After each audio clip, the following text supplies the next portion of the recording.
Magandang araw sa ating lahat. Welcome back dito sa ating channel. Z here. I'm back again with another video. So for today's video mga ka-Zkers is meron tayong isi-share na airdrop. So basically this is my second withdrawal dito sa airdrop na to. So pasensya na po at ngayon lang naka-upload ulit ng vlog mga ka-Zkers dahil medyo na busy for the past few days. But may good news ako kasi sa inyo kasi I will be full-time na po on my YouTube channel. So you will expect a lot of videos will be coming out soon with airdrops and other legit extra income and passive income. Pero bago tayo magsimula mga ka-Zkers, sobrang ma-appreciate ko po kung ilalike nyo na kaagad ang video na to at mag-subscribe dito sa ating channel para palagi kang updated sa mga bago nating videos.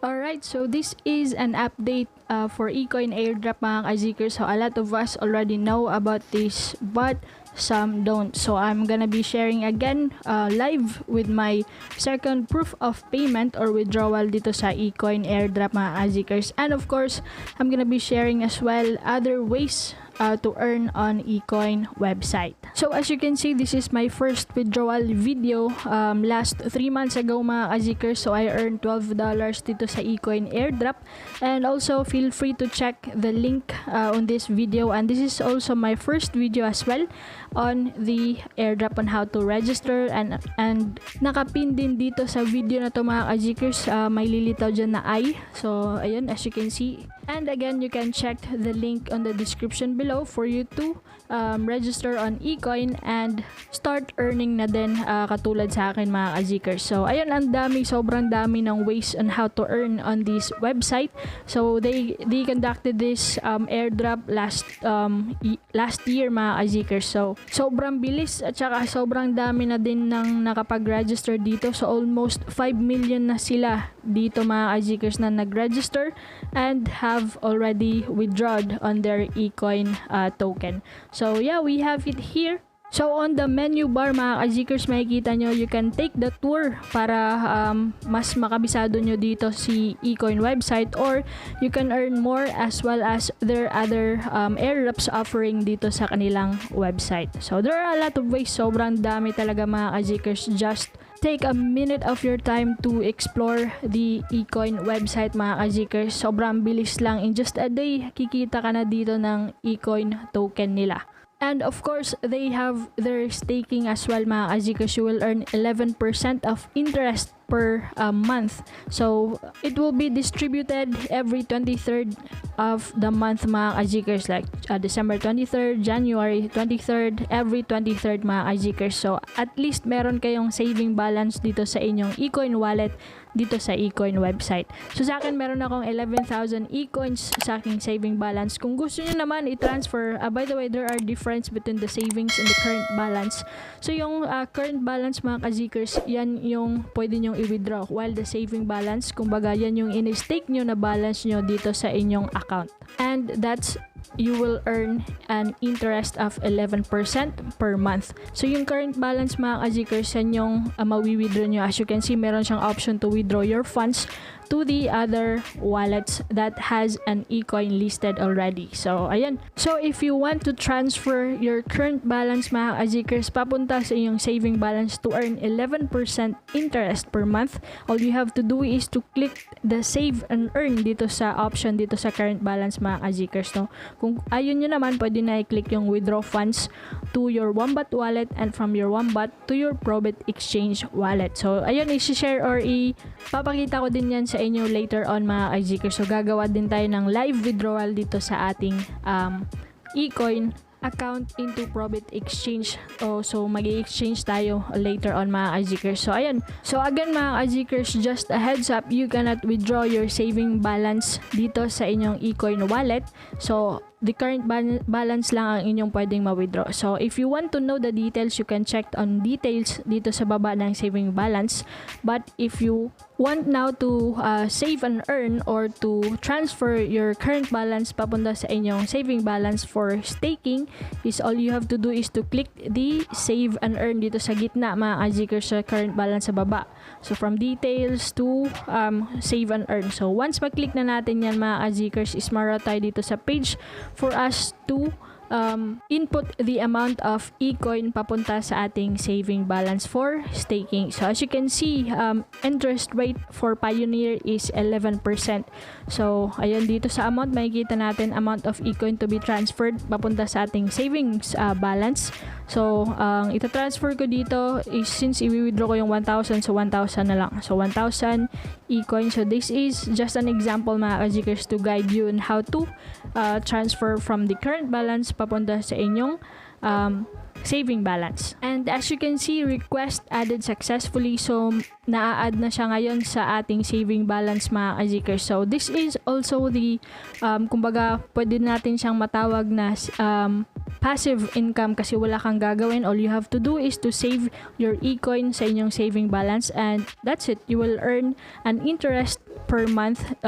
They will distribute it every 23rd of the month. Though maliit lang siya mga ka-Gcars kasi maliit lang yung saving balance na andito sa akin, which is now I have 12,000 eCoin sa aking saving balance na mga ka-Gcars. Pag malaki yan, so the more earnings per month ang makukuha nyo dito papunta sa inyong current balance. So ayan yung pinakamaganda. So ngayon we will have to withdraw our funds na mga ka-Gcars. So may bagong update. So pupunta natin itong i-withdraw natin sa ating Wombat account. So ayun. So by the way mga ka-Gcars, meron din tayong ma-earn dito na ticket once you hold those na withdraw nyo sa inyong Wombat wallet. So that's 100 eCoin is worth 0.1 ticket. So ayun, so dito tayo, i-withdraw na natin yung 1,000 eCoin natin papunta sa Wombat. Also mga ka-Gcars, meron din silang limit dito per month kung magkano yung i-withdraw nyo dito na eCoin. Sa akin, I am eligible for 2,000 eCoin per month na i-withdraw.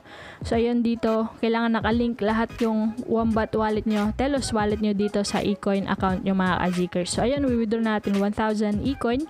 So click ko lang tong request, and then as you can see, request added successfully. So an email has been sent for us to verify the withdrawal. So ayun. So may link dito sa baba. So click lang natin tong verify to verify or to confirm the withdrawal. So ito yung na-add mga ka-Gcars, no? So an OTP has been sent to our Telegram account. So ilalagay natin yan dito sa withdrawals, or pwede natin i-click yung link na ni-send dito sa ating Telegram account. So ayan, dito sa baba makikita nyo. So click the link below to verify the withdrawal, or you can put the OTP 4250 doon sa withdrawal page para ma-process na yung withdraw natin na 1,000 eCoin. So better click na lang natin yung link, and as you can see, withdrawal successful na siya mga ka-Gcars. So let's wait na lang na pumasok dito sa aking Wombat account mga ka-Gcars. Alright, a few moments later. so let's now check mga ka-Gcars dito kung successful na ba yung withdraw natin earlier na 1,000 eCoin papunta sa Wombat account. So click na natin tong all transactions, makikita natin dito sa baba. Alright, so there you go. So request already processed. That's actually today mga ka-Gcars, no? So sobrang bilis lang din. And of course is makakatanggap din tayo dito ng email confirmation that we have already withdrawn our 1,000 eCoin papunta sa Wombat account natin mga ka-Gcars. So yan, so let's check sa Wombat. So meron na ako ditong 6,000 eCoin already. So madadagdagan na siya. So I have now a total of 7,000 eCoin, which is worth 11.17. As you can see naman dito sa transaction histories mga ka-Gcars is galing dito sa eCoin airdrop. So first withdrawal ko which 6,326 eCoin mga ka-Gcars. So ngayon second withdrawal is withdrawin ko dito yung 7,000 eCoin. So click lang natin tong send. So ito transfer ko siya doon sa aking Probit exchange wallet mga ka-Gcars. So sa mga wala pang Probit exchange is you can check as well, the link is on the description below. So ayan, so enter nyo lang yung receiver and then the amount and the memo. So check natin dito sa Probit exchange. Kung wala pa kayong account, you can register and hindi na kailangan ng KYC dito mga ka-Gcars. Pag meron na, you can go ahead and log in. So hanapin lang natin dito si eCoin, ayun, and then dito sa baba makikita natin yung memo at saka yung wallet address. And of course, ikakopy natin siya for us to process the withdrawal. So, ayun to yung memo and then yung deposit address. So, iba siya mga ka-Gcars kasi this is a Telos based eCoin. So, ilalagay natin siya dito and pag okay na is i-click na natin tong confirm. So, there you go. Transfer 7,000 eCoin papunta sa Probit. So, confirm lang natin. And success. So, we will check on our Probit exchange wallet kung pumasok na nga. So, ayun, as you can see, instant din yung pagpasok mga ka-Zeekr. So, I have now 7,000 eCoin sa aking Probit exchange wallet. So, next step is to go on exchange. Click lang natin itong exchange and then i-trade natin siya paired with USDT. So, ayun, bumaba yung price ni eCoin pero okay lang kasi hindi naman siya ganun kababa mga ka-Zeekr. So, ayun, pag okay na lahat is i-sell na natin si eCoin. So, ayun. So, I will receive $10.99. So, ayun, tapos na siya. So, na-trade na natin siya from USDT. So, now we will go ahead and trade from USDT to XRP. Kasi, dito sa Probit Exchange, mga ka-Zeekrs, ang laki ng gas fee. So, I prefer XRP kasi sobrang liit lang din ng gas fee niya. So, ayan, dito, XRP to USDT na mga ka-Zeekrs. So, ayun, pag okay na lahat, so, bibili tayo ng XRP. So, ayun, meron na tayong $10.94 which was already converted sa XRP or Ripple, which is, I have now 35.7 XRP or $10.91. Depende yun sa value ni Ripple or XRP sa market ngayon mga ka-Zeekrs. So, ayun. So, next is, click natin itong withdrawal for us to withdraw our XRP going to our coins.ph wallet or any other wallet, of course with Binance or Coinex. So, nasa sa inyo din yun mga ka-Zeekrs.